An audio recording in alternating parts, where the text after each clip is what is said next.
हज़रतुल अल्लाम सईद जामी अशरफ साहब क़िबला दामल्लाहु इक़बालुहु, मोइनुल मशाइख़ हज़रतुल अल्लाम मोइन अशरफ साहब क़िबला दामल्लाहु इक़बालुहु, दीगर असातीन मिल्लत रफ़ीक़ गिरामी हज़रत डॉक्टर निसार मारफानी, जुमला हाज़िरीन अहले सुन्नत व जमात, अस्सलामु अलैकुम व रहमतुल्लाहि व बरकातुहू। अल्हम्दुलिल्लाहिल हन्नानिल मन्नान अल्लज़ी खलक़ल इंसान व अल्लमहुल बयान, वस्सलातु वस्सलामु अला रसूलिही सय्यिदिल इंसी वल जान व अला आलिही व अस्हाबिही ज़विल खैरि वल इहसान। अम्मा बअद, फ़अऊज़ु बिल्लाहि मिनश शैतानिर रजीम, बिस्मिल्लाहिर रहमानिर रहीम। वअतसिमू बिहब्लिल्लाहि जमीआ वला तफ़र्रक़ू, सदक़ल्लाहु मौलानल अज़ीम। बारगाह रिसालत मुआब सल्लल्लाहु तआला अलैहि वसल्लम में दुरूद पाक का हदिया पेश करें। अल्लाहुम्मा सल्लि अला सय्यिदिना व मौलाना मुहम्मद मअदनिल जूदि वल करम व आलिहि व अस्हाबिहिल किराम व इब्निहिल करीम व बारिक व सल्लिम सलातन दाइमतन सरमदन अबदा। अज़ीज़ान गिरामी वक़ार, हर चीज का एक वक्त मुकर्रर है। ऐ रज़ा, हर काम का एक वक्त है, दिल को भी आराम हो ही जाएगा। पिछले 2 साल से शाह मीरां की बारगाह में हाजिरी के लिए बारहा इरादा बनता रहा। हज़रत सैयद जामी अशरफ साहब क़िबला ने हुक्मन फरमाया भी था, लेकिन हमारे आने का या किसी के दावत देने का मतलब नहीं है। जो इस मकाम का बादशाह है, जब वो हुजूरी की इजाजत दे दे तो हर कोई आ सकता है। आज इजाजत के दरवाजे खुल गए और फकीर कादरी दरबार में हाजिर हो गया। अजीज़ान गिरामी,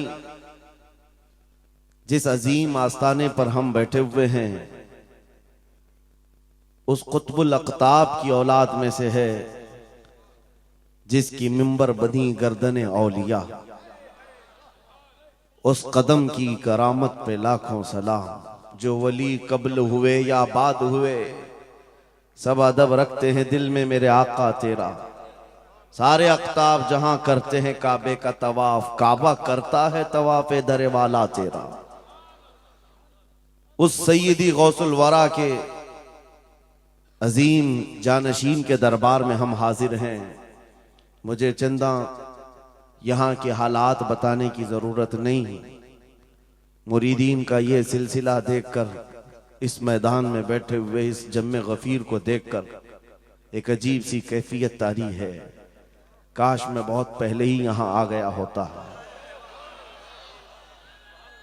वजह यह है मेरे अजीजों, खंबात एक छोटे से कस्बे का नाम है या एक छोटे से गांव का नाम है, और जहां तक हमें सुनने में आया कि एक जंगल था, यहाँ पर कोई आबादी नहीं थी, लेकिन एक आले रसूल के कदम यहाँ पर आए हैं। गौसे पाक का साहबजादा यहाँ आराम कर रहा है, लेकिन उसकी खिदमत के लिए भी जिसको चुना गया वो भी आले गौस है, वो भी आले रसूल है। एक बात मैं आपको बताता हूं, बहुत सारे लोगों को ऐसा लगता है, मुझे स्टेज पर चढ़ते हुए देखते हैं, उतरते हुए देखते हैं, बस इतना ही जाहिर बहुतों को यूट्यूब पे दिखता है, तो बड़ा आसान लगता है कि यहाँ स्टेज पे चढ़ते हैं बड़ी इज्जतों के साथ, उतरते भी हैं बड़ी इज्जतों के साथ, लेकिन इस मिंबर पर आने तक के लिए जो हमारा सफर होता है वो कोई नहीं जानता। कभी कभार 25 घंटे, कभी कभार 36 घंटे का सफर। मैं ये मिसाल इसलिए दे रहा हूं, इस सजे हुए संवरे हुए माहौल को देखकर कुछ लोगों के दिमाग में ये बात आती है, हजरत रईस अशरफ साहब को पका पकाया हुआ हलवा मिल गया। ये जंगल को मंगल बनाने में कई साल बीत गए। हजारों साल नरगिस अपनी बेनूरी पे रोती रही, बड़ी मुश्किल से होता है चमन में दीदावर पैदा। आज बदगुमानी करने वालों की एक अलग कतार है। उन लोगों को ऐसा लगता है कि माहौल जम गया है और इनको पका पकाया हुआ मिला है। अरे नादानो, सफर करो, तुम्हें पता चलेगा 40 साल का सफर क्या होता है। नारे तकबीर, नारे रिसालत, उर्से सरकार शाहे मीरा, हमारी ताकत हमारी हिम्मत।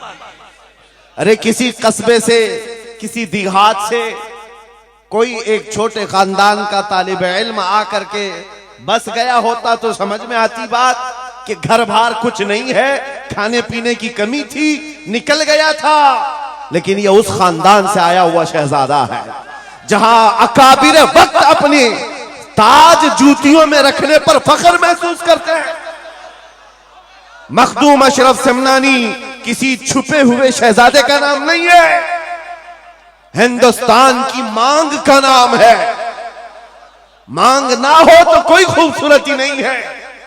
महबूबे सिमनानी, शाहे सिमना, उस आस्ताने का ये शहजादा सैयद अशरफ, रईस अशरफ। आपको ऐसा लग रहा होगा कि इनकी फजीलत में मैं बयान करने के लिए खड़ा हूं। आमतौर पर मेरी आदत नहीं है, लेकिन मैं हकीकत बोलने का हमेशा आदी हूं। उसकी वजह भी है।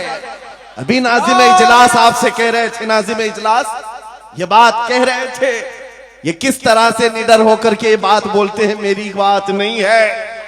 आप मुंबई चल करके देखें, मोइनुल मशाइख जिस वक्त चाहे, जिस मामले पर चाहे खुल करके बोलते हैं।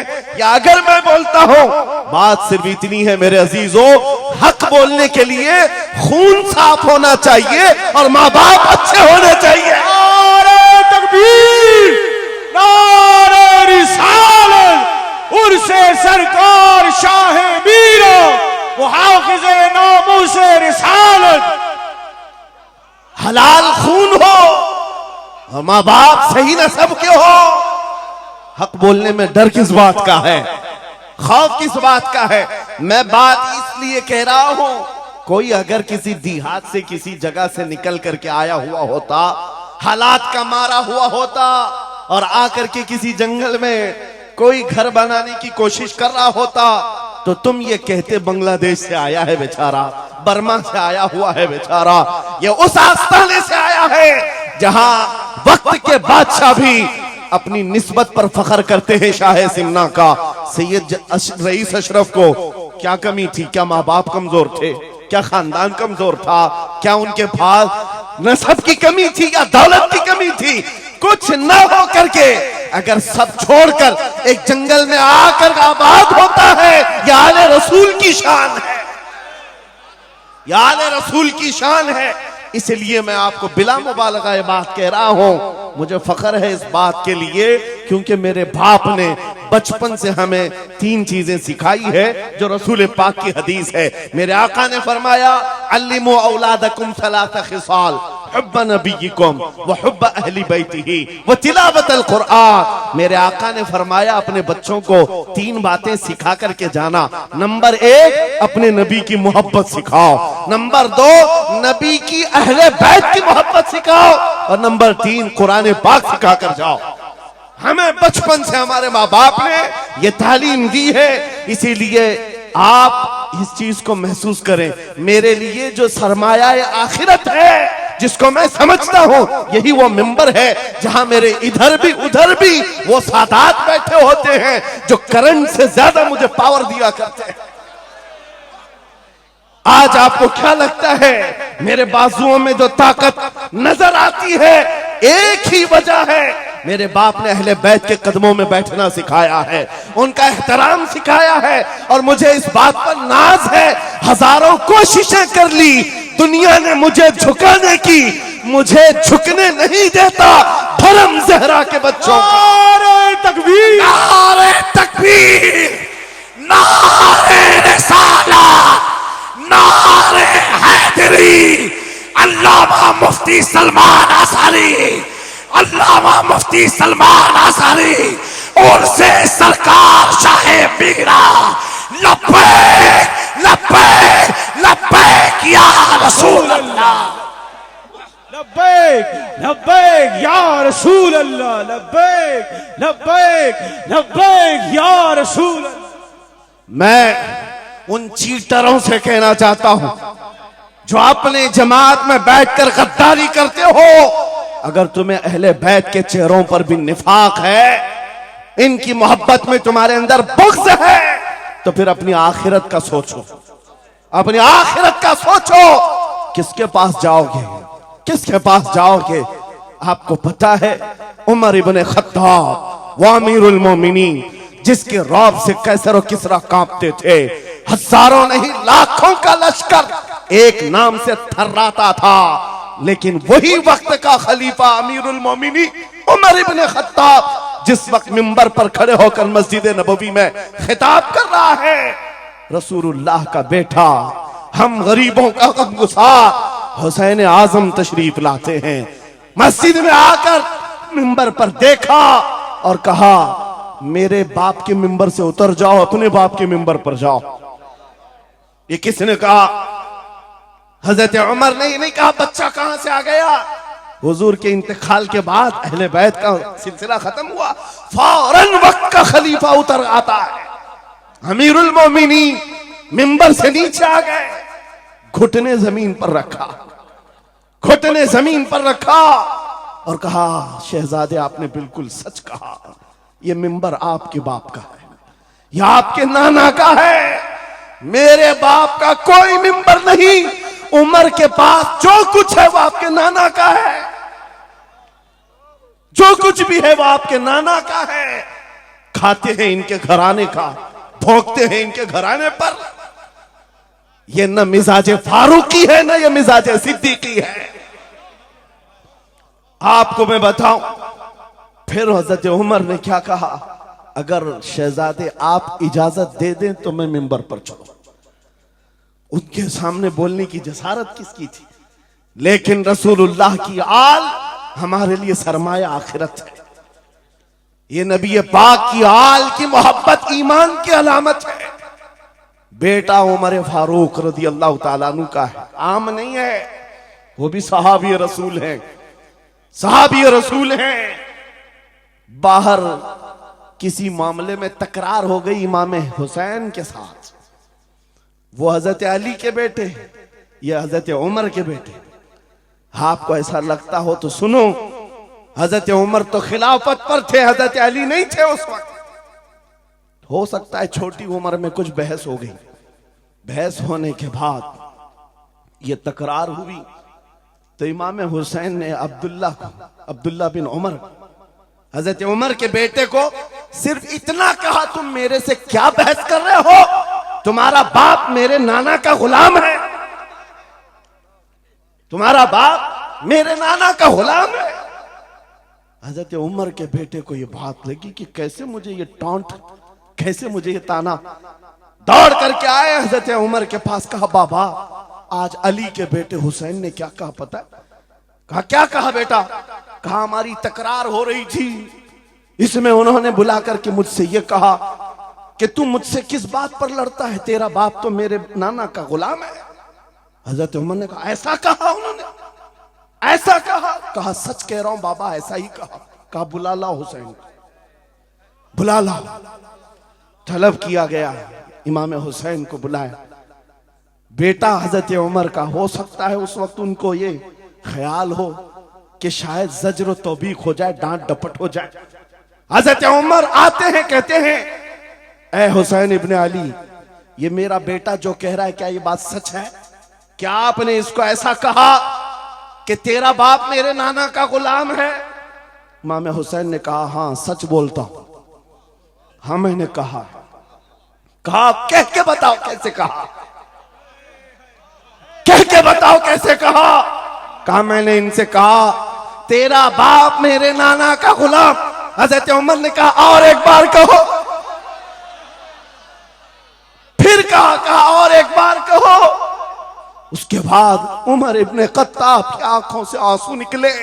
कहा अपने बेटे को क्या बेहतरीन तकरार करके आया है। ये हुसैन यहां गवाही दे रहे हैं, कल क़यामत के दिन ये इतना कह दे मेरी जिंदगी वसूल है।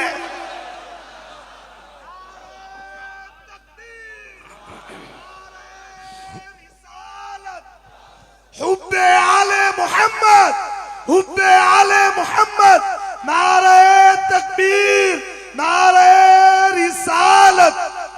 सच बता रहा हूं, डॉक्टर साहब यहां आकर के अभी जो लंगर की कैफियत बता रहे थे, और उनके पढ़ने से पहले मैं भी लंगर खा के आया। आपको एक सच्ची बात बता रहा हूं, शाह मीरा के सामने मिंबर पर बैठा हूं, मुझे आखिरी वक्त तक ये ख्याल नहीं हो रहा था कि मैं किस बात पर बात करूं, मैं बयान किस चीज पे करूं। मैंने जो कुछ शुरू किया था शायद ये शाह मीरा ने मुझसे बुलवाया। अब सुनो, जो कुरान पाक की मैंने आयत पढ़ी, रब ने फरमाया वअतसिमू बिहब्लिल्लाहि जमीआ, ऐ लोगों सब के सब अल्लाह की रस्सी को मजबूती से पकड़ो। अल्लाह की रस्सी क्या है? क्या ये आसमान से नीचे लटकती है? कोई रस्सी है जिसको पकड़ना है? मुफस्सिरीन से पूछो, कुरान की तफसीर करने वाले कहते हैं अल्लाह की रस्सी मुहम्मदुर रसूलुल्लाह है और उनकी अहले बैत है। उनके अहले बैत को अल्लाह की रस्सी कहा गया है। सबके सब मिलकर के अगर इस रस्सी को पकड़ ले, मेरे अजीजों, ये इख्तिलाफात, ये इंतशारात, ये जिस कदर आज हमारे दरमियान तफर्रुकात शायद नहीं होते। हमारा मरकज, हमारा मावा, हमारा मलजा एक ही है।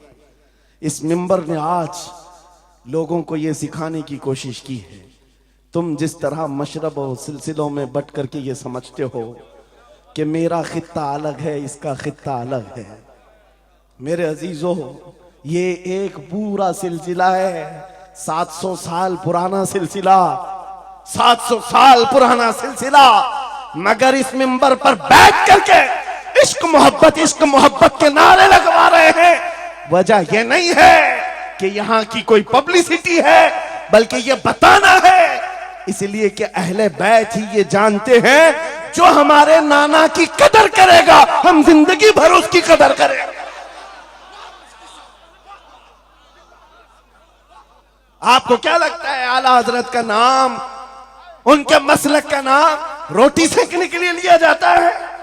मेरे अजीजों, आला हजरत का नाम, मसलक आला हजरत का नाम इसलिए लिया जाता है, डाल दी कल्ब में अजमत मुस्तफा सैयदी आला हजरत पे नारे तकबीर, नारे रिसालत, इश्क मोहब्बत, इश्क मोहब्बत, इश्क मोहब्बत, इश्क मोहब्बत, उर्से सरकार शाह मीरा। मुझे मेरे मुर्शिद गिरामी हुजूर ताजुश शरिया रहमतुल्लाह ताला अलैह एक बात कह करके मिस्र भेजे थे। जाने के वक्त कहा था, नाम की कोशिश मत करना, हुजूर का काम करना। और उन्होंने ये शेर पढ़ करके कहा था, आखिरी महफिल थी उस वक्त, मेरी तालिब इल्मी की जमाने की बात कर रहा, ये पढ़ करके बयान किया था, आला हजरत को देखना। उन्होंने ये खुद कहा है, बेनिशानों का निशान मिटता नहीं, मिटते मिटते नाम हो ही जाएगा। आला हजरत उस सिक्के राइजुल वक्त का नाम है जिसने हर दिल पर राज किया, हर खानकाह पर राज किया है। मेरा एक जुमला मैं अक्सर मजमों में कहता हूं, अक्सर तकरीरों में कहता हूं, एक बात समझ करके चलो शाह मीरा के उर्स में आने वालों, मेरा एक फार्मूला सुनना है। अगर इज्जत चाहते हो, वकार चाहते हो, ये जुमला याद करो, उनकी बात करो, हर दिल पे राज करो। बस रसूलुल्लाह की बात करो, हर दिल पे राज करो। आज हमारी जो इज्जत है मेरे अजीजों, ये खानकाह है अशरफिया और यहां खानकाह है शाह मीरा है, जिनके सामने मैं खड़ा हूं। लेकिन आपको मैं बताऊं, मैं अपनी किस्मत पर फख्र करता हूं। यही वक्त होगा, कल की रात में माररा मुतहरा में मौजूद था, वहां सादात किराम के सामने, अजीजा ने गिराम, ये अहले बैत अतहार के इन तमाम मिंबरों का सफर करते करते हमें एक पावर मिलता है, ताकत मिलती है, और आला हजरत का वो मिशन समझ में आता है कि आला हजरत ने रसूलुल्लाह के दरबार की नौकरी की थी। मेरे आका की दरबार की नौकरी का सदका अल्लाह ने उन्हें ऐसे अता किया है। मैंने मिस्र जाकर देखा है, अफ्रीका में देखा है, अमेरिका वगैरह हम गए नहीं, लेकिन जानते हैं जहां कहीं उर्दू बोलने वाला हो, बल्कि मैं तो अरबी दान लोगों को सुनाऊं, मिस्र की सरजमीन पर हर जुमा एक जगह मौलूद शरीफ हुआ करती थी। हम हिंदुस्तानी तलबा वहां जाते थे। मिस्र के रहने वाले उस्ताद हैं, जब महफिल मीलाद खत्म होती कहते हैं हिंदुस्तानी तलबा को खड़े हो जाओ, वो पढ़ो मुस्तफा जाने रहमत पे लाखों सलाम, वो पढ़ो। हम पढ़ते थे मगन होकर। एक बार मैंने उनसे पूछा था कि हुजूर आपको समझ में आता है ये सलाम? ये तो उर्दू में लिखा हुआ है, उर्दू बोलने वाले ही पूरा नहीं समझ पाते, आप समझते हैं? कहते हैं समझने की जरूरत नहीं, इश्क की बोली हर जमाने में हर जगह एक ही होती है। इश्क में बोला हुआ वो कलाम है, अरबी हो कि हिंदी हो, दिल को समझ में आने लगती है। मैं ये बात कहने जा रहा हूं मेरे अजीजों, उस रस्सी को मजबूती से पकड़ो, इख्तिलाफात नजर नहीं आएंगे, बात खत्म हो जाएगी। आज से 2 साल कबल खिंजीर का बच्चा जब नबी पाक की शान में भौंकता था, इस फकीर ने उसे ललकारा था। मेरा नाम, मेरी इमेज लोगों के सामने है, मैं वाकया तफसील से नहीं बता रहा हूं, मैं अपनी बात आपके सामने ये रखना चाहता हूं। जिस वक्त उस खबीस मलऊन को पुकारा, आपको पता है हम तो एक छोटे से इलाके से उसको पुकारे थे, लेकिन निशाना सटीक जाकर लगा, और उसके बाद कुत्ता बिलबिलाया भी, मैदान में आने की बार बार कोशिश करता रहा, लेकिन अब तक वजूद नहीं है। लेकिन उसके बाद मैंने देखा है, महीना, 2 महीना, 3 महीने गुजरे होंगे, हर मुल्क से, अफ्रीका से, ऑस्ट्रेलिया से, न्यूजीलैंड से, अमेरिका से, हर जगह से लोगों ने मुझे मैसेज भी किए, खुतूत अरसाल किए, वहां से रिसाले भेजे और दादो तहसीन के साथ दुआएं दी। लेकिन साथ एक बात मैं बता रहा हूं, उन जमातों के बड़े बड़े लोग जिनसे हमारा कोई रिश्ता ही नहीं है, उनके बड़े बड़े अमीरों ने भी लेटर पैड में लिख करके दिया, कहा मौलाना आप बरेलवी हैं, आपसे हमारा इख्तिलाफ है, लेकिन जिस नबी पाक की शान के लिए आप खड़े हैं, हम सब छोड़कर आपके साथ खड़े होने को तैयार हैं। हम आपके सामने आज ये बात कह रहे हैं, ऐ सुन्नियों, हम तो दूसरों को बुला भी नहीं रहे, हम तो तुम्हारे इत्तिहाद की बात कर रहे हैं, लेकिन इत्तिहाद का नुक्ता एक है, जब तक तुम एक एक छोटे खूंटे को पकड़े रहोगे, हर कोई तुम्हारे साथ उलझता रहेगा। उस अजीम दरख्त को पकड़ लो जिसकी जड़ें तहतुस सरा में है, जिसकी शाखें औजे सुरैया पर है, और वो मोहम्मदुर रसूलुल्लाह की जात। उस नाम को मजबूती से पकड़ो जिसको इकबाल ने क्या बेहतरीन अंदाज में बताया, आबरूए मां जनामे मुस्तफास्त, हम सबकी इज्जत आबरू मुस्तफा के नाम से।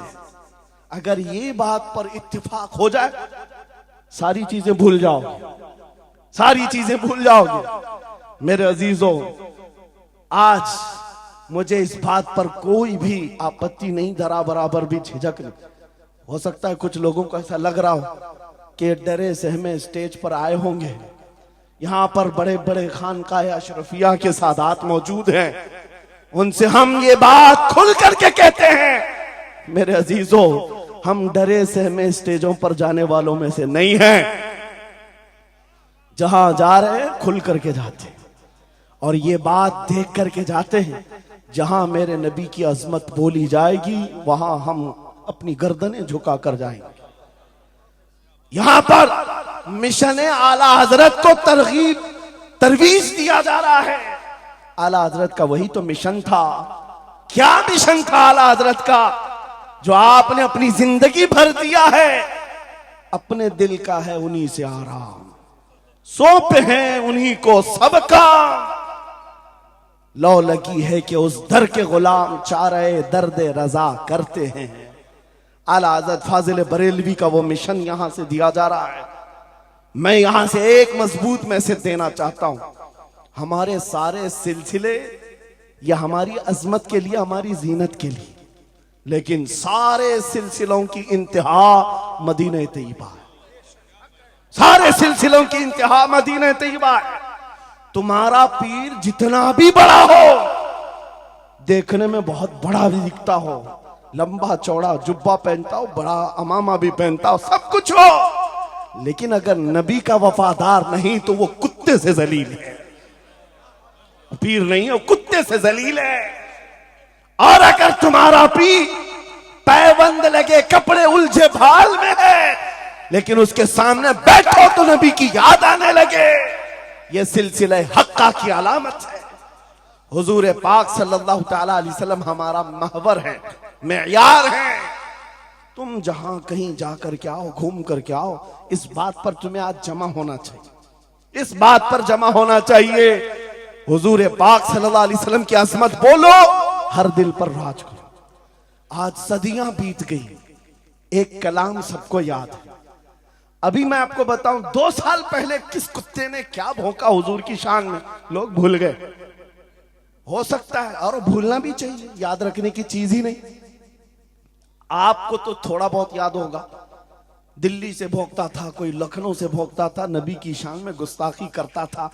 ये तो तुम्हारे जमाने की बात कह रहा हूं, 2 साल में भूल गए। लेकिन 1400 साल पहले आशिक रसूल ने कहा था, वह अहसनु मिन कलम तरक़त आइनी व अजमलु मिन कलम तलिदिन निसाउ खुलिक़त मुबर्रअम मिन कुल्लि आइबिन कअन्नका कद खुलिक़त कमा तशाउ।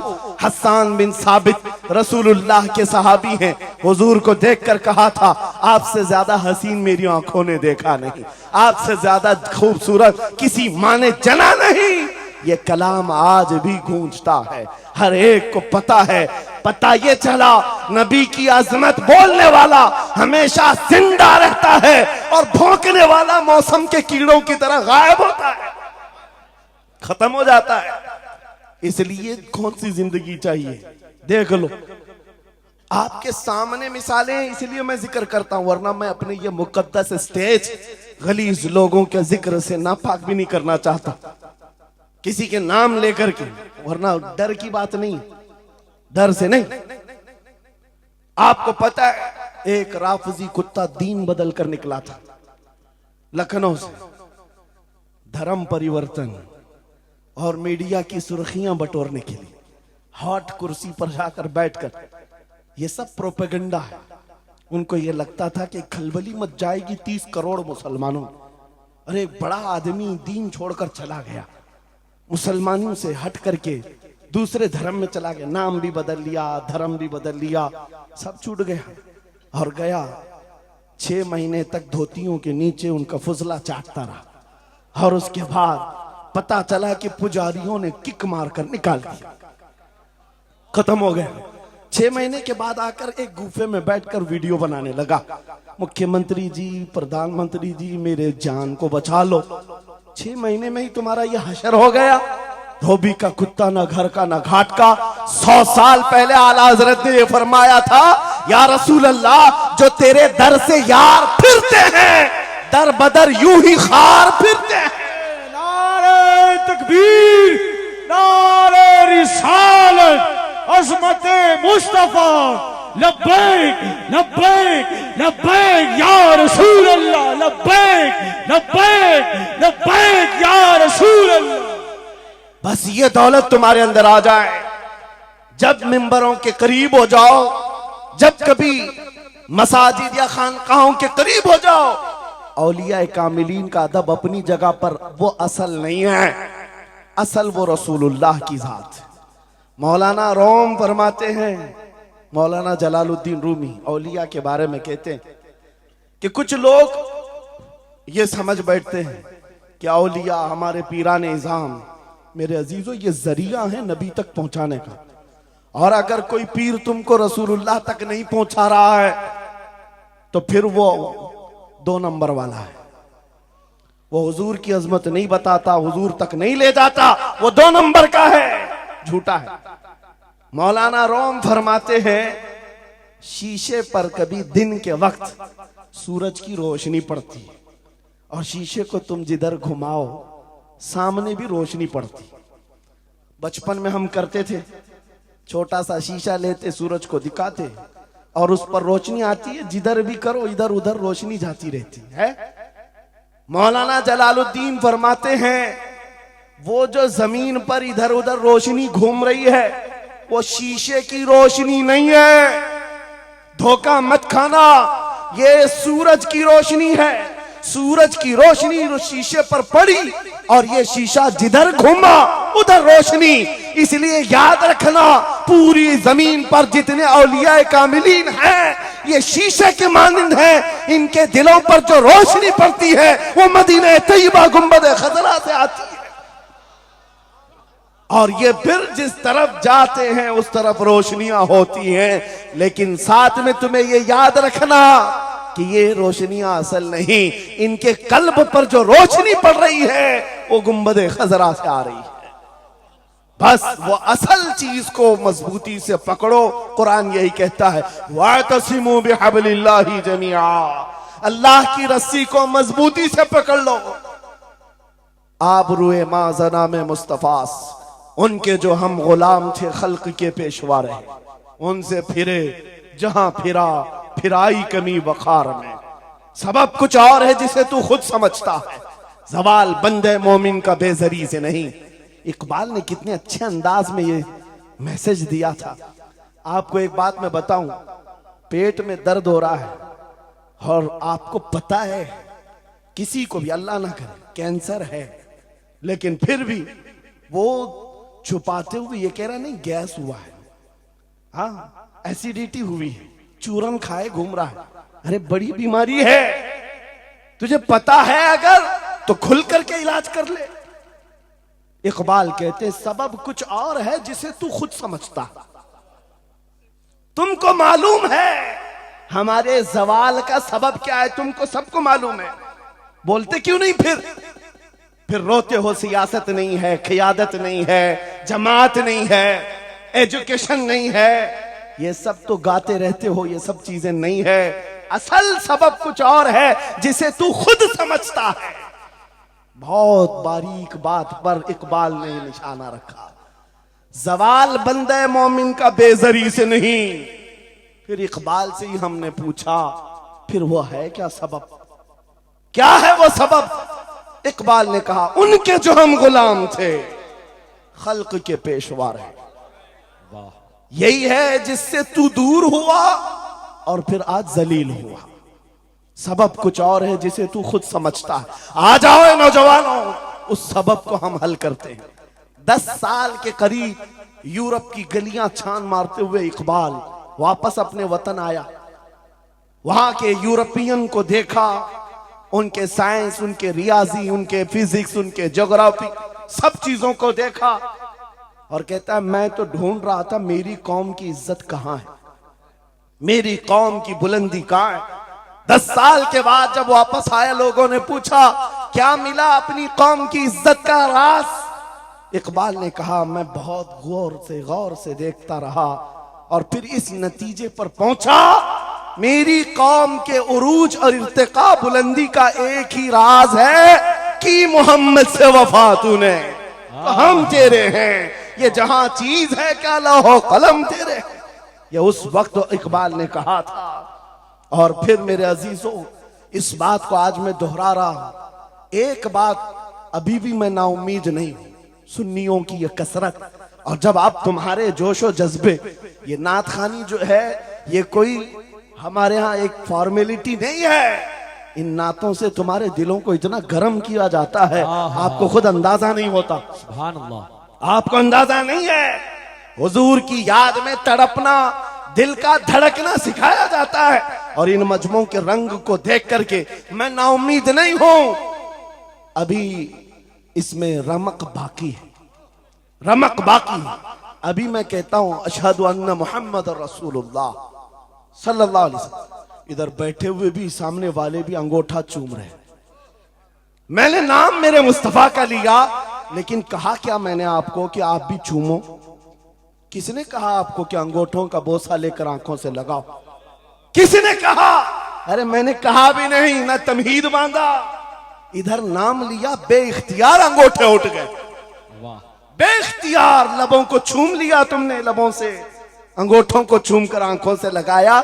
यह इस बात की अलामत है गुनहगार हो गए, गद्दार नहीं है। नारे तकबीर, नारे रिसालत, नारे हैदरी, उर्से सरकार शाहे मीरा, मुहाफिजे से रिसालत। मरे हुए लोगों से क्या खिताब किया जाए, जिंदगी बाकी है, इसीलिए तो घूम घूम कर आपसे खिताब कर रहे हैं। और इस उम्मीद के साथ कि इकबाल ने यह भी कहा था कि निकल कर सहरा से जिसने उलट दिया था तख्ते रोमा को, सुना है कुदसियों से मैंने कि वो शेर फिर होशियार होगा। इकबाल की बात सुनो, कह रहा है पहले जमाने में सहरा से निकले थे सहाबा, पैरों में चप्पल नहीं थे, पैबंद लगे कपड़े, तलवारें टूटी हुई, लेकिन जब निकले थे तो रोमन एम्पायर को भी धूल चटा दिया था, पर्शियन एम्पायर को भी परखचे उड़ा दिए थे, दो सुपर पावर ताकतों को नाकों तले छने छपवा दिए। ये तारीख में मौजूद है, मिटाने से नहीं मिटेगा। इकबाल ये कहता है ये जो हालात हुए थे ये देखकर मुझे अंदाजा है वो दिन आएगा मोहम्मद अरबी का शेर फिर होशियार होगा। हम वो होशियार करना चाहते हैं। ये नहीं मैं कहता कि हम हैं, ये हैं, वो हैं। खुदा किसी भी दिन, किसी भी जमात में, किसी भी इलाके में एक दिन सलाहुद्दीन को जरूर पैदा करेगा और फिर वो आएगा, इनकलाब लाएगा। हम ना उम्मीद नहीं है खुदा की रहमत से, बार बार आपको जगा रहे हैं। और जब तक ये दौलत मोहब्बत मुस्तफा मौजूद है, मेरा ये यकीन है कि हमें हजारों ताकतें मिलकर के मिटा नहीं सकेंगे, नहीं मिटा सकेंगे। ये दौलत लासवाल तुम्हारे पास मौजूद है। आप नहीं देखते आज हालात बड़े खराब हैं। डॉक्टर साहब हमारे मेहमान हैं, लेकिन आपको पता है यहां के हालात इनके ही पड़ोसी, बल्कि इनकी बिरादरी के लोग जो नात खां हैं, मशहूर नात खां हैं, हमसे पूछ रहे थे कि मौलाना आप जो है कुफार और मुशरिकीन के नरगे में हैं और वहां पर आप इस तरह से बोलते हैं, कैसे बोलते हैं? मैंने उस वक्त बगदाद मुकद्दसा में उनसे अर्ज किया था, क्यों दबे जिस पे हिमायत का हो पंजा तेरा, क्यों दबे जिस पे हिमायत का हो पंजा तेरा, शेर को खतरे में लाता नहीं कुत्ता तेरा। हाँ हम तादाद में कम हैं, हम तादाद में कम हैं और बड़े हालात के मारे हुए हैं, लेकिन हमें अपनी तारीख याद है। बदर में भी तादाद कम थी, उहद में भी तादाद कम थी और सबसे बड़ी तादाद तो करबला में कम थी, लेकिन फतह का झंडा आज भी करबला वालों का ही लहरा रहा है। सुभान अल्लाह। तादाद माने नहीं रखती, कभी मत जाना इन सब मामलात पर। आज जो ढकोसले पैदा किए जाते, तुम्हें मुर्दा किया जा रहा है। कुछ मत बोलो, हालात बड़े खराब हैं। इनसे पूछो तुम्हारे बाप दादा के जमाने में हालात अच्छे थे, वो भी कहेंगे हालात उस वक्त भी खराब थे, उस वक्त भी खराब थे। हरे सुबह अजल की बात कर रहा हूं, इस्लाम का सूरज तुलू हुआ कि मक्का के हालात खराब ही थे, मदीने हुजूर हिजरत करके गए, हालात खराब ही थे। मैं आपको बताऊं, मेरी फिक्र करने वाले उलमा बड़े बड़े सादा बहुत दुआ करते हैं, लेकिन साथ में ये भी कहते हैं थोड़ा सा एहतियात से, क्या आपका होना यहां कौम के लिए जरूरी। इफादा इस्तिफादा लोगों का चलता रहेगा, फायदा होता रहे। मैं एक बात कहता हूं, मैं तो बहुत छोटा सा, बल्कि मैं कोई घास के लायक भी नहीं। इमाम हुसैन का होना कितना जरूरी था। सहाबा कराम के जमाने में अहले बैत का वो सबसे बड़ा चेहरा इमाम हुसैन का होना जरूरी था कि नहीं था? उस वक्त भी ये कहा था सहाबा ने, मक्का से जब करबला जा रहा था ये काफिला, हाथ जोड़कर कहा था मौला हुसैन मत जाए, आप रसूलुल्लाह की निशानी है, आप मत जाए, आपसे खल्के खुदा को फायदा होगा। मेरे अजीजों, मैं ये बात आज कहता हूं, हमारी कोई वकात नहीं, हमारी कोई हैसियत नहीं जो ये समझता है अपनी कुटिया बचाने के लिए कि हमारे होने के बाद बहुतों का फायदा होगा। अरे इमाम हुसैन के होने से कितना फायदा होता, मगर उस हुसैन आजम ने ये नहीं देखा, बल्कि निकल करके उस मैदान में निहत्थे बच्चों के साथ चले आए थे और गर्दन भी कटा दी। ये समरा आज तक देखने को मिलता है। इस्लाम जिंदा होता है हर करबला के बाद।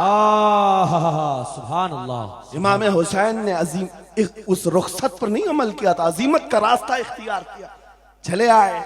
उस वक्त भी सहाबा ने उनसे कहा था आपका होना बहुत जरूरी है, लेकिन इमाम हुसैन की नजर में यह बात थी रह लेंगे चंद साल, लेकिन लोगों के दिलों में जो नर्वसपन होगा, शरीयत की धज्जियां उड़ती हुई देख करके बड़े बड़े लोग खामोश हैं, तो आइंदा आने वाली नस्लें भी इसी तरह कंप्रोमाइज करती हुई चली जाएंगी। मेरे अजीजों, मैं आज खुल करके बताता हूं, मेरी पुष्ट पनाही करने के लिए बड़े बड़े उलमा मौजूद है, एक भी हुकूमत का कुत्ता नहीं है और ना ही जरूरत है। जब कभी पहली मर्तबा मैं तन्हा खड़ा था मुंबई की सरजमीन पर, हुजूर मोइनुल मशाइख मेरे साथ, उस वक्त भी साथ थे, आज तक है। और ये भी बात बताऊं, आपका मैं मुफ्ती होऊंगा लेकिन इनका बाबू, ये हमेशा एक ही बात, ये सारी चीजें मेरे साथ हैं, लेकिन फिर भी मैं खुल करके आपके साथ ये कहता हूं, बच्चे मेरे भी हैं, बीवी खानदान मेरा भी है, लेकिन एक चीज सताती है आज भी, कि अगर आज आप सबकी बातें सुन करके हम भी कहें थोड़ा जी लेंगे, हम भी 10 साल 12 साल 14 साल जो जिंदगी मिल जाए जी लेंगे, क्योंकि इनको ना बोलेंगे तो छोड़ देंगे, आसानी से रहने देंगे। लेकिन एक नुकसान हम देख रहे हैं, कल को आने वाली नस्लें पूछेंगी, कल को आने वाली नस्लें पूछेंगी, जब नबी की शान में कुत्ते भौंकते थे हमारे बाप दादा रोटियां सेका करते थे, उनके दिलों में कौन सा ईमान होगा, उनके दिलों में कैसी बुज़दिली आ जाएगी। लेकिन मेरे अजीजों, ज्यादा से ज्यादा क्या होगा, मौत तो सबकी लिखी हुई है, मेरी भी है आपकी भी है, किसी दिन बिस्तर पर पांव रगड़ कर मर जाएंगे, लेकिन हम ये सोचते हैं जब मरना मुकद्दर है ही, यूं भी तो किसी दिन दुनिया से जाना है, नबी पाक का नाम बुलंद करके जाएंगे, नस्लें इस बात के लिए सीना चौड़ा करके कहेंगी, नहीं सारे अगर कुत्ते भौंक रहे थे, मेरा बाप मेरा दादा नबी की शान में अज़मत रिसालत के दिफा के लिए तन्हा खड़ा था, या उलमा में से कोई खड़ा था, उनके फख्र के लिए इतनी बात काफी है, और उनके ईमान के हिफाजत के लिए इतनी बात काफी है। सुभान अल्लाह, सुभान अल्लाह।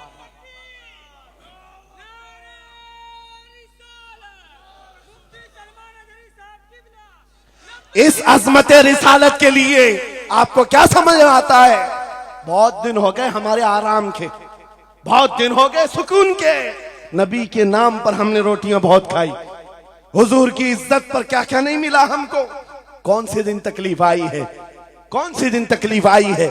ये अहले बैत को देख रहे हो, आपको पता है वो बाबुल हवाइज इमाम मूसा काजिम, अहले बैत के इस बड़े इमाम की बात कर रहा हूं, जो इमाम जाफर सादिक के बेटे हैं, लेकिन 7 साल तक वक्त के जालिम तागूती ताकतों ने जेल में रखा, जहर देकर के खत्म किया है। आपको पता है इमाम मोहम्मद बिन हसन अस्करी, जिनको जहर देकर के खत्म किया गया, अहले बैत था जिन्होंने 20-20 साल जेल काटी है, रसूलुल्लाह के शहजादे थे वो, रसूलुल्लाह की आल थे, आज तो लाखों में है, उस वक्त तो नबी के शहजादे चुनिंदा थे, पूरी दुनिया के वो मरकज थे, लेकिन जेलों में 20-20 साल गुजारे, किसी को 10 साल, किसी को 12 साल, किसी को 20 साल। आपको पता है इमाम मूसा काजिम को जंजीरों से भी मारा गया था, जंजीरों से। आप अपने बाप को मार खाता हुआ देख करके नहीं बर्दाश्त कर पाते, हमारे वो अजीम इमामों की बात कर रहा हूं, जिन्होंने मेरे नबी की शरीयत की दिफा के लिए जेलों की जिंदगी, हत्ता के रिवायत ये बताती है मौला इमाम मूसा काजिम का जनाजा भी जेल से निकला। मेरे अजीजों, ये सब क्या बातें सिर्फ बयान करने के लिए रह गई? उलमाए ज़वील एहतराम इस मनसब को हाथ समझेंगे। आज ज्यादा से ज्यादा यही होगा। इसी किछोछा मुकद्दसा के एक बुजुर्ग थे जो मेरे बहुत बड़े आइडियल है, सैयद मुजफ्फर हुसैन कछोछे। आजादी के मौके पर बड़ी मुसीबतें उठाई और इनको पकड़ करके, एक शहजादा है किछोछा मुकद्दसा का आस्थाना, और जेल में डाल दिया गया था। आपको पता है किछोछा के उस शहजादे ने एक जवाब दिया था जो मेरा फेवरेट शेर है, पसंदीदा शेर है। आपने कहा था मुजफ्फर को मुकय्यद ना समझ ऐ सय्याद, मेरी असीरी भी सुन्नत आबाई है। माशाअल्लाह, मेरी असीरी भी सुन्नत आबाई है। मुजफ्फर को मुकय्यद मत समझ ऐ सय्याद। आपको पता है ये तारीख है हमारी, लेकिन सब की सब तारीख इसलिए दोहरा रहा हूं कि हमारी इज्जत उसी में मौजूद है, वहीं पर है। वापस आ जाओ उधर ही। अपनी कुटिया बचाकर, अपनी दुकान बचाकर ज्यादा दिन नहीं जी पाओगे। हुजूर के नाम का दिफा करो, सुबह क़यामत तक मौला नाम जिंदा रखेगा। सुभान अल्लाह। हाँ, अपनी हिफाजत के लिए बहुत सारे लोग हैं, अपनी अपनी फिक्र करने वाले। नबी की इज्जत और नामूस पर पहरा देने वालों की तारीख मिटाई नहीं जाती। हजारों मिटाने की कोशिश भी कर लो, वो मिटते नहीं है। आज आपको पता है पैरों से माजूर खादिम हुसैन को कौन नहीं जानता। लोगों को डर भी लगता है उनका नाम लेने में कि गरजता था बंदा और खुद व्हील चेयर पर बैठता, लेकिन लाखों को खड़ा होना सिखा दिया। किस बात पर? क्या अपने बाप के कसीदे पढ़ता था? क्या अपने खानदान के कसीदे गुनगुनाता था? एक ही बात, रसूलुल्लाह की अजमत पर बात, हुजूर की इज्जत पर बात करो तो फिर पता चलता है 8 साल के बच्चे से लेकर 80 साल के बूढ़े के दिल में भी अल्लाह खुद मोहब्बत डालता है। वाह, सुभान अल्लाह, खुद मोहब्बत डालता है। सब चीजें मौजूद हैं उसी जात पर। एक बात मैं अब आपके सामने कहता हूं, गुफ्तगू समेटता हूं। आला हजरत का मसलक देखो, मिशन देखो, और आपको उसी बात पर मैं लाकर जमा कर दूंगा। और सुन्नियों का मजमा मुझे पता है, आधा शेर में पढ़ूंगा, आधा ये खुद ही कंप्लीट करेंगे। और गारंटी के साथ कहता हूं, मुझे पता नहीं यहाँ के मजमे के बारे में, लेकिन इतनी गारंटी जरूर है आप कंप्लीट करेंगे। क्यों? हमें पता है मिजाज इश्क रसूल का, हमें पता है मोहब्बत मुस्तफा का। सुनो, मैं कहता हूं वो जो न थे तो, वो जो न हो तो, ये गारंटी है हमारी, ये गारंटी है। आधा जुमला भी कह दो सुन्नी के बाद, वो जो ना हो तो, हाँ ये कंप्लीट खुद करेंगे। क्यों? ये अकीदा भी है, ये ईमान भी है, ये हमारी जान भी है। वो जो ना हो तो। अब सुनो मेरे अजीजों, जब तुम्हारा दिल पुकार कर कह रहा है वो जो ना हो तो, हमारे नाम के साथ वो जो ना हो तो, हमारी जिंदगी में वो जो ना हो तो, हत्ता के कब्र में चले जाओ, बहुत सारे जवाब दे दें, तुम्हारा रब कौन, तुम्हारा दीन क्या। मेन सवाल तो यही होगा, मा कुंत तक़ूलु फी हक़्क़ि हाज़ा रजुल। बल्कि बात सही अहादीस में मैं कह रहा हूं, एक ही सवाल का जिक्र भी आया है, कब्र में एक सवाल का जिक्र भी आया है, और फरमाया गया सिर्फ एक सवाल ये होगा, बता इस रसूल के बारे में क्या कहता था। वाह, बोलना पड़ेगा, बोलना पड़ेगा। फिर मैं पूछता हूं, कब्र में भी वो जो ना हो तो कुछ ना हो। जब तक नहीं बोलोगे आगे नहीं बढ़ेगी गाड़ी, वरना फंसे रह जाओगे। वो जो ना हो तो, चलो कब्र की जिंदगी खत्म हो गई, हशर में आ गए, हशर के मैदान में आ गए। लेकिन यहां पर भी क्या मसला है, खलीलो नजी मसीहो सफी सभी से कहीं कहीं न बनी। खलीलो नजी मसीहो सफी सभी से कहीं कहीं न बनी। ये बेखबरी की खल्क फिरी कहां से कहां तुम्हारे लिए।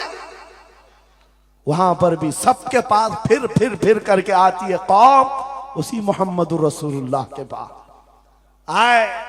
और शफाअत शुरू कहां से हुई? रसूल पाक से शुरुआत हुई और उसके बाद इख्तिताम तक मेरे आका फरमाते हैं कयामत के दिन मेरी हालत ये होगी, मेरे कंधे पर चादर पड़ी होगी और वो कभी खसक खसक कर गिर रही होगी। एक हाथ से मैं अपनी चादर संभाल रहा हूंगा और दूसरे हाथ से अपने उम्मतियों को पकड़ पकड़ कर जन्नत में ले जा रहा हूं। ये मैदान कयामत की बात है। फिर पूछता हूं महशर में भी वो जो ना हो तो, कयामत के मैदान में भी वो जो ना हो तो, अरे तुम्हारी अजान कंप्लीट होती है, अजान में भी वो जो ना हो तो, नमाज में भी जब तक सलाम नहीं भेजोगे, नमाज में भी वो जो ना हो तो, कहीं पर भी बच नहीं सकते। इसीलिए आला हजरत ने कहा था बखुदा खुदा का यही है डर, नहीं और कोई मफर मकर, जो वहां से हो यही आके हो, जो यहां नहीं तो वहां नहीं। जब तुम्हें समझ में आ गया वो जो ना हो तो कुछ ना हो, वो जो ना हो तो, वो जो ना हो तो, जब तुम्हारा यकीन है। अब सुनो बरेली का इमाम क्या कहता है, ऐ सुन्नी जवान आज ले उनकी पनाह, आज मदद मांग उनसे, आज ले उनकी पनाह, आज मदद मांग उनसे, कल न मानेंगे कयामत में अगर मान गया। आज आना है तुम्हें वहीं पर। मेरी गुफ्तगू का खुलासा यही है, मेरी गुफ्तगू का लुब्बे लुबाब यही है। आ जाओ उस कदम पर जहां से बिलाल हबशी को काबे की छत पर पहुंचाया गया। आ जाओ उस कदम पर जहां पहुंचने के बाद खत्ताब का बेटा अमीरुल मोमिनीन उमर इब्ने खत्ताब बना। हजरत उमर खुद कहते हैं मेरी हैसियत इतनी थी, मैं खत्ताब का बेटा, बचपन में 2 बकरियां मुझसे नहीं संभलती, लेकिन एक वक्त आया हजरत उमर 36 लाख स्क्वायर किलोमीटर पर तनहा हुकूमत करते थे। मिस्र, इराक, यमन, शाम, फिलिस्तीन, ये आज का सऊदी अरब हजरत उमर की निगरानी में था। हजरत उमर कहते हैं आज इतने बड़े खित्ते पर उमर की निगरानी है, इसलिए नहीं कि खत्ताब का बेटा उमर है, इसलिए कि मोहम्मद अरबी का गुलाम उमर है। वो जो ना हो तो, मेरे अजीजों, जितनों ने इज्जत पाई है उस कदम से पाई। आपको जब ये बात अच्छी तरह मालूम हो जाए, यहां देखो आप, यहां चेहरे बहुत सारे, यहां बहुत सारे चेहरे, और उसमें बुजुर्ग तरीन चेहरा वो सैयद रईस अशरफ साहब का है। लेकिन पूरा मजमा ये बात मेरे साथ यकीन के साथ कह सकता है, इन जवानों से कई ज्यादा हसीन और जमील ये चेहरा है। क्यों? अरे तुम्हारे बॉलीवुड और हॉलीवुड में थोड़ा बुढ़ापा आए तो उसे निकाल दिया जाए, फिर उसकी नहीं चलती। वहां सिर्फ रंग और गाजे का काम है, वहां सिर्फ और सिर्फ पाउडर लाली मेकअप का काम है। जब तक जवान थे हजारों फैन थे, लेकिन जवानी खत्म हो गई तो बेचारे उनकी जिंदगी के लाले पड़ गए। और सियासत में भी यही हाल है, 40-40 साल नौकरी किया पार्टियों की, बाद में फिर वो मंडली में बिठा दिया गया, अब आप बैठो दूसरे जवान आएंगे, उनकी भी जिंदगियां खत्म। लेकिन एक बात है, नबी पाक का जो गुलाम होता है वो 80 साल का भी हो जाए, उसके अंदर ना पुरानापन आता है ना बुढ़ापा आता है। सुभान अल्लाह। इज्जत वैसी ही बरकरार है, खूबसूरती वैसी ही है, 80 साल का हो कि 90 साल का हो। अरे 75 साल की उम्र में हमने हुजूर ताजुश शरिया को देखा है, और जिन आंखों ने उन्हें देखा होगा वह इस बात की गवाही देते हैं, 1 लाख खूबसूरत जवानों को एक तरफ रखो और एक तरफ ताजुश शरिया को, और देखने वाले की निगाहों को टटोल कर देखना, वो 1 लाख की तरफ नहीं, इस 75 साला उस अजीम हुस्न को देखने में मां होगा जो हुस्न पाउडर और लाली का नहीं है, इश्क मुस्तफा से मिला हुआ। इज्जत रसूलुल्लाह के कदमों से, उनकी वाबस्तगी से है। तो फिर छोड़ कर ये दर बदर क्यों ठोकर खाते हो? कहां ये बॉलीवुड और हॉलीवुड के चक्कर में पड़ गए? कहां तुम टिकटॉक पर मुजरे करने लग गए? कहां तुम गाने में अपनी जिंदगियां बर्बाद करके अपने दिल में निफाक पैदा करने लग गए? अरे ताश के पत्ते, जुए के अड्डे, शराब की बोतलें, ये तुम्हारी शान नहीं। ये तुम्हारे लिए ज़ेब नहीं देखता। और एक बात याद रखो, तुम जिन इलाकों में रहते हो बहुत सारे दूसरों को देखते हो, वो नाच रहे हैं तो हमको भी नाचना चाहिए, वो ऐसा कर रहे हैं तो हमको भी ऐसा करना चाहिए। शेरों को कुत्तों को कभी देखना नहीं चाहिए। जो शेर है वो अपनी बिरादरी को देखता रहे, कुत्ते को देखता रहेगा तो फिर अपना शेरपन भी भूल जाएगा। इसलिए याद रखो, तुम खैरे उम्मत हो, तुम्हारा लक़ब कुरान में आया है। तुम नचनियों को मत देखो, शराबियों को मत देखो, जुआरियों को मत देखो, वो गाने पे कैसे थिरकते हैं, वो कैसे नाचते हैं, ये तुम्हारा मतलब नहीं है। तुमको अगर देखना है, खालिद बिन वलीद को देखो, सलाहुद्दीन अय्यूबी को देखो, शिहाबुद्दीन गौरी को देखो, औरंगजेब को बार बार देखो, बार बार देखो। इसलिए कि उन अजीम हस्तियों को देखने वाला ये समझ में आ जाएगा उसे ये सारी इज्जतें जो है उन नौजवानों ने जो हासिल की, वो सलाहुद्दीन अय्यूबी हो कि खालिद इब्न वलीद हो कि शिहाबुद्दीन गौरी हो कि औरंगजेब हो कि शहीद टीपू सुल्तान हो, ये सब की इज्जतें मुस्तफा के नाम से, हुजूर के नाम से हैं। आपको पता है खालिद बिन वलीद 125 जंगें लड़े, 125 में से एक भी शिकस्त नहीं खाई अपनी जिंदगी में। उनकी तलवार का वजन 35 किलो का है और ढाल का वजन 40 किलो का है, और उनके पूरे जिस्म में एक बालिश्त जगह भी बाकी नहीं जहां जख्म न लगा। जंगे मौता में एक ही जंग में 9 तलवारें टूटी, पीछे कदम कभी नहीं हटा। एक जंग में ऐसा हुआ था कि 2 काफिर सर पर आ गए थे और अमामा गिर गया था, गर्दन पर तलवार थी, कट जाती, तलवार की तरफ नहीं देखा, अमामा उठाने के लिए चल पड़े, उठा लिया, फिर सर पर रखा, उन काफिरों की तलवारें नीचे रह गई। हैरत में पूछा कि ये शहसवार है इस्लाम का, सिपह सालार है, और ऐसी बड़ी गलती छोटा सिपाही भी नहीं कर सकता। जब तलवार गर्दन पर हो तो ये टोपी और अमामा उठाएगा। सामने के पहलवानों ने पूछा, ऐसी बड़ी गलती हमने छोटे फौजी से भी नहीं देखा, तुम तो सिपह सालार हो, ऐसी गलती कैसे कर सकते हो? खालिद बिन वलीद का जवाब, यही मेरा मकसद है। फरमाया, तुम क्या समझते हो खालिद बिन वलीद अपने बाजुओं की ताकत से लड़ता है? हरगिज़ नहीं। इस अमामे में मेरे रसूल पाक के 3 मुँह मुबारक हैं। माशाअल्लाह। मेरा यकीन है जब तक ये सर पर होते हैं मुझे ताकत देते हैं। नारे तकबीर, नारे रिसालत, अजमते सहाबा। अजीजा ने गिरामी वकार, बस आ जाओ इस नुक्ते पर, जिंदगी पूरी टटोल कर देखना, हर बड़े किरदार की तुम्हें एक ही उन्सुर नजर आएगा, जिसने नबी पाक पर जितना अपनी फिदाइयत का इजहार किया, मौला ने उसको उतना ही बुलंद किया, उतना बुलंद किया है। अरे बीमारी के आलम में लकवा, फालिज, ये बहुत अजीब खतरनाक बीमारी, हाथ भी नहीं उठता, पैर भी नहीं उठता, इलाज भी नहीं होता।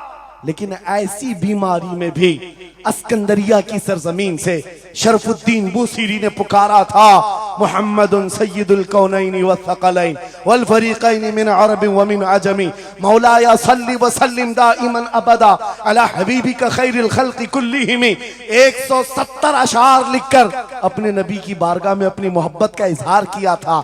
जानते हो, नबी आए भी और अपना हाथ फेर करके लकवा और फालिद से सही भी किया और चादर भी इनायत किया। लेकिन जिस वजह से मैं ये बात कर रहा हूं, आज पूरी दुनिया में घूम आओ, अफ्रीकी हो कि अमरीकी हो कि हिंदी हो कि पाकिस्तानी हो, लेकिन एक कसीदा सबको याद है, मौलाया सल्ली व सल्लिम दाइमन अबदा अला हबीबिका खैरिल खल्क़ि कुल्लिहिम।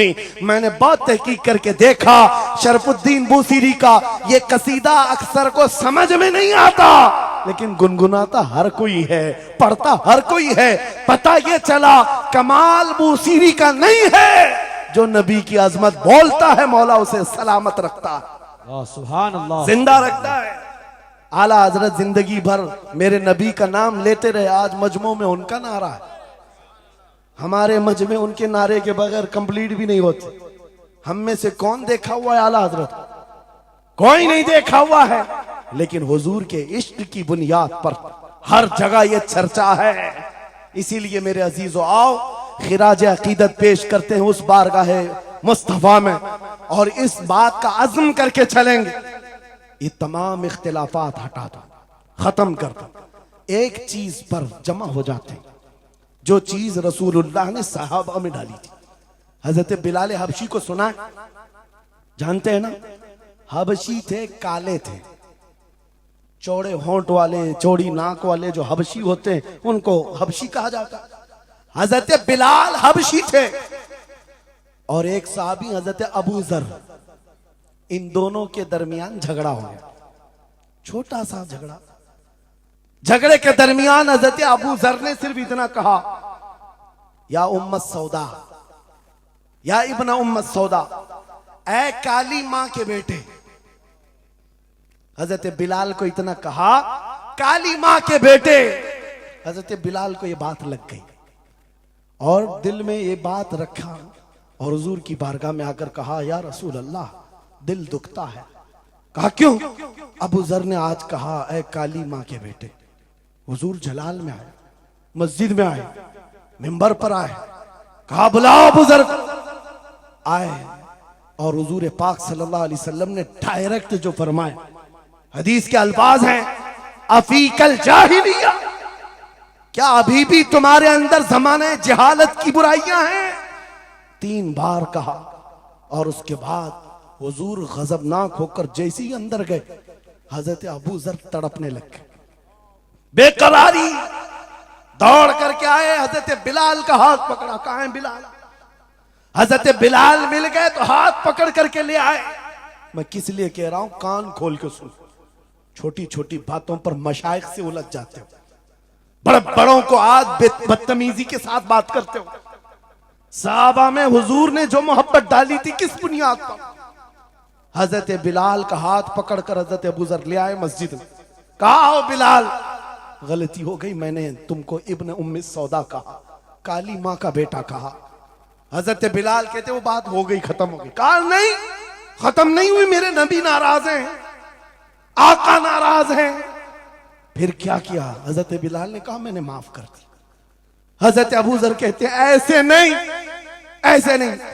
हजरत अबू जर नीचे जमीन पर सो गए। कहा बिलाल, तुम अपना ये काला पांव, इसका तलवा मेरे चेहरे पर रगड़ो, चेहरे पर रगड़ो, ताकि मुझे एहसास हो कि मैंने किससे उलझा है, किससे उलझा है। अपने आप को नीचे लिटा दिया। कहा बिलाल, अपना पांव मेरे चेहरे पर रखो, एहसास जब हो जाए नबी के गुलामों। हजरत बिलाल कंधे पकड़कर उठाते हैं। कहा अबू जर क्या कर रहे हो? मेरा पांव तुम्हारे चेहरे पर, अल्लाह कभी ना करे।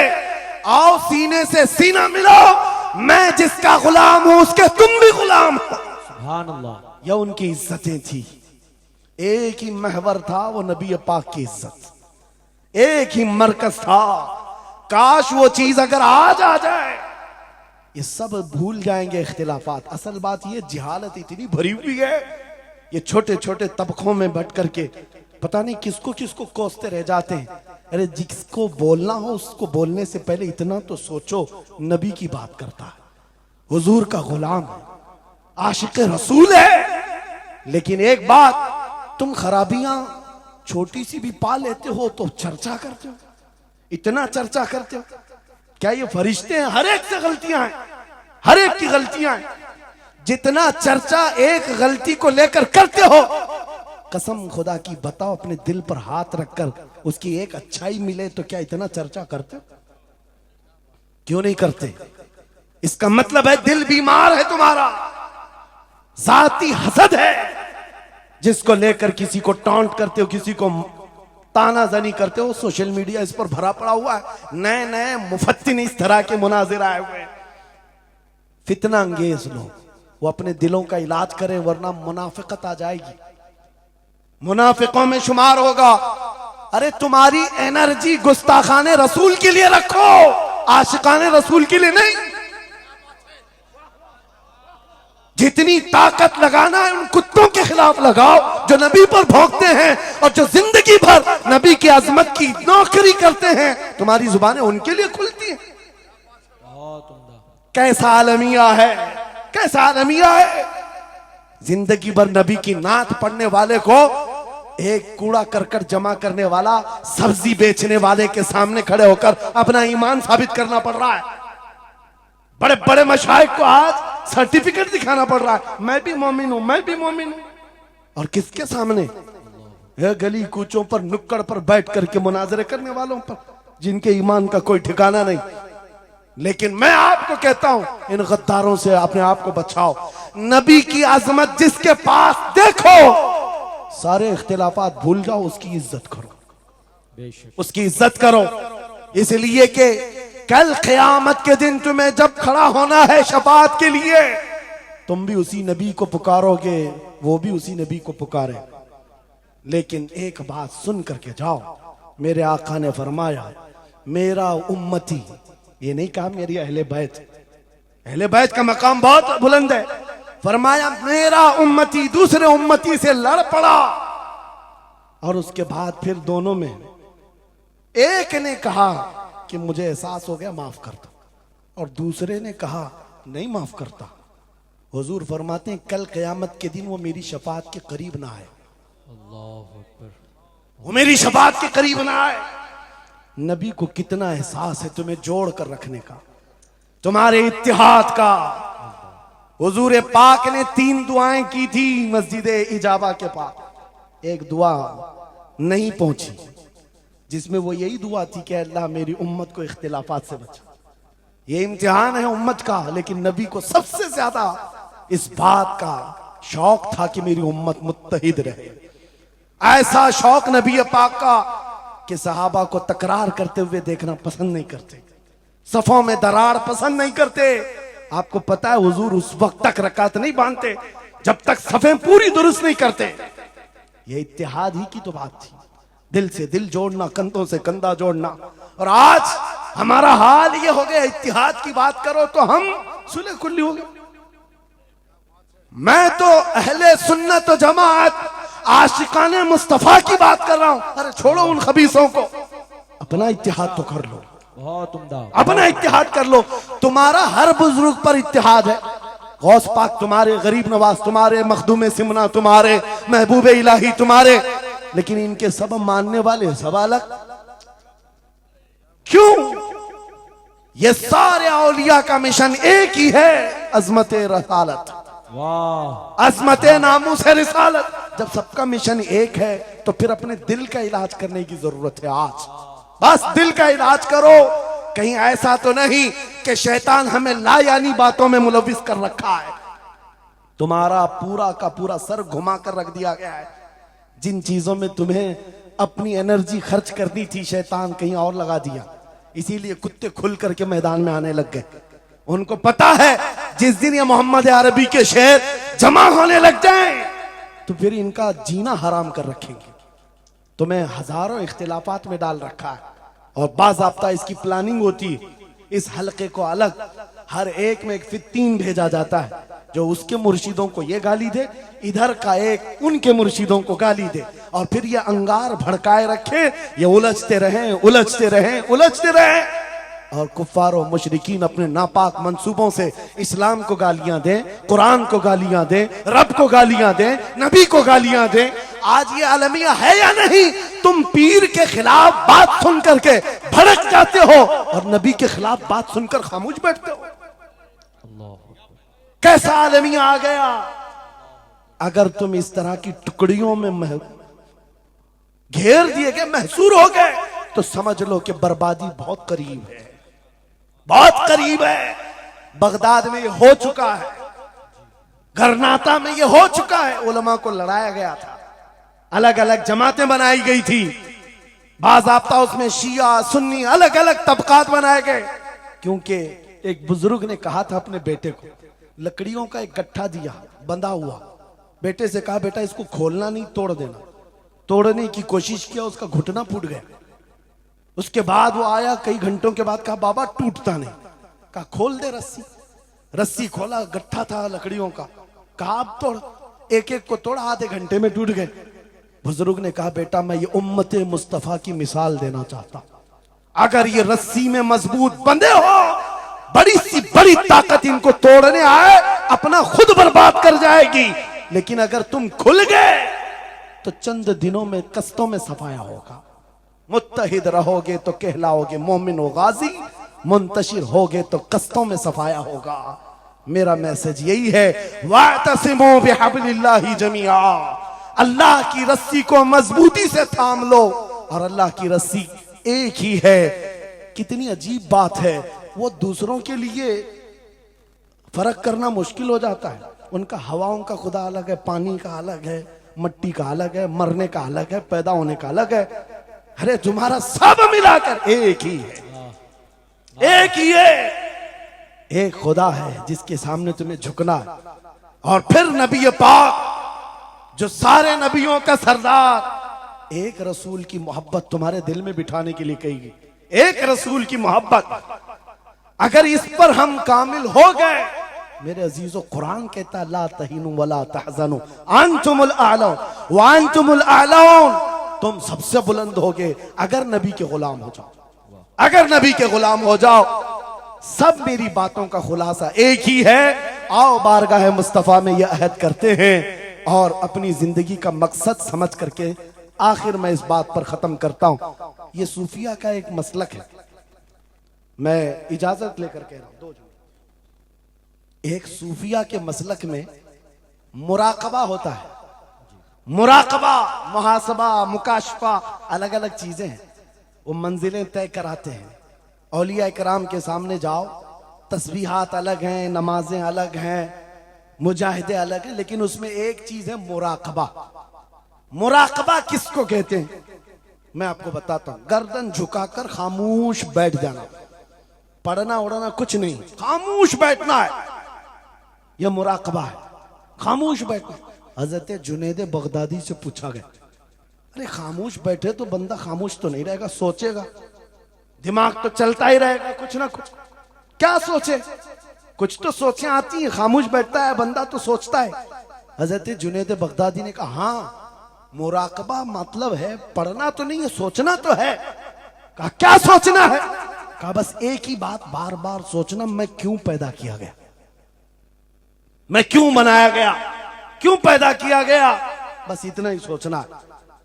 इस मुराकबे पर हर वली अमल करता रहा। और बताऊं मैं आपको, जब किसी का मुराकबा मुकम्मल हो जाए, तुम भी करके देखना, आज के बाद जाओ बैठ करके 1 घंटा ना सही, आधा घंटा नहीं, 10 मिनट आंखें बंद करके सोचो, मुझे क्यों बनाया गया, मुझे क्यों पैदा किया गया, इस जगह क्यों रखा गया। और जब यह मुराकबा कंप्लीट होता है, एक मंजिल पर बंदा पहुंच जाता है, उसका ज़मीर जवाब देने लगता है कि तू क्यों पैदा हुआ था। उसका दिल खुद ही बोलेगा क्यों पैदा हुआ था।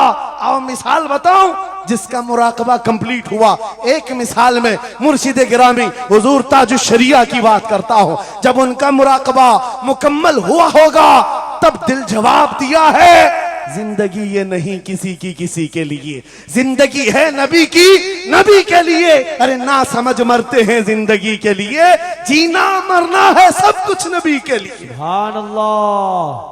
मुराकबा कंप्लीट हो जाए, ये जवाब आता है। ये जवाब आता हमारी जिंदगी किसके लिए है? नबी के लिए है। और उनके दादा आला हजरत इमाम अहले सुन्नत फाजिल बरेलवी ये सोचते रहे, मैं क्यों बनाया गया, मैं क्यों बनाया गया। और जब दिल जवाब देने लगा तो अशार की जुबान में कह पड़े, दहन में जुबान तुम्हारे लिए, बदन में है जान तुम्हारे लिए, हम आए यहाँ तुम्हारे लिए, उठे भी वहां।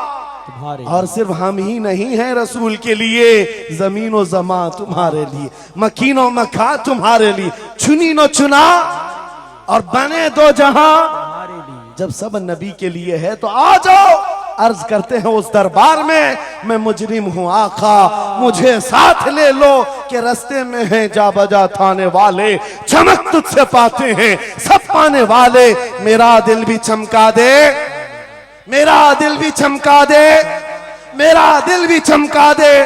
बरसता नहीं देख कर अब्र रहमत, हम बदों पर भी बरसा दे बरसाने वाले। ऐ सुन्नियों, छोड़ दो इधर उधर आस लगाना, छोड़ दो इधर उधर गुहार लगाना, छोड़ दो इनसे उनसे मदद मांगना, इसलिए कि हमारा मरकज एक है, हमारा महवर एक है, जहां से सब कुछ मिलता है, इज्जत भी, दौलत भी, ताकत भी।